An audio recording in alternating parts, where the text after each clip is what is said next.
You know, I kind of wish this game was terrible so I could call it repulsive. But as reviewers, we never wish for games to be terrible, and this one isn't, so that's good. Repulze is a racer that takes many of its cues from Wipeout. It's got the sleek, finned hovercars, it's got the pulsing soundtrack, and it has pretty impressive visuals. It also has a polarity mechanic, but we'll get into that later. Apparently, you're a test pilot for these experimental hovercars, at the mercy of the corporations, but story is usually ancillary in these games. You get out there, race, unlock tracks, unlock cars, and earn experience. Your hovercar is controlled by either arrow keys on screen or by tilt mechanics with adjustable sensitivity.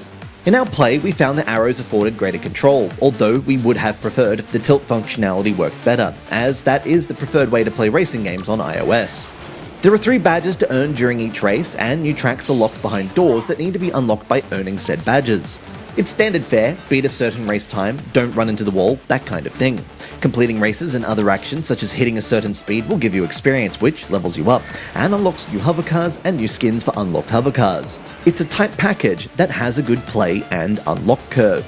If only it was smooth to play. The race centers around the polarity mechanic mentioned earlier. On the tracks are red gates and green gates. The race starts off with 3 red arrows in your HUD, and driving through a red gate will fill an arrow in. Fill in all 3 and polarity switches to the green gates, gaining you a speed boost that you can engage by touching the screen. Now the controls are kind of loose, so most players will find themselves constantly ramming the sides of the track as they race along anyway, but that's not what will slow you down. No, it's not being able to avoid a gate of the opposite colour as you're speeding along. Running through such a gate will drain any boost power you have saved up, and it severely halts your speed, like you pulled up on your hover handbrake. The problem is, with the controls being the way they are, you can't help but hit these sometimes, and then you have to say goodbye to earning a badge for beating their time track. Now this release is known as Phase Number 1, with Phase 2 and 3 most probably being patched content to further the story and add more tracks, cars, and maybe even mechanics. Hopefully they can address some of the gameplay and control issues.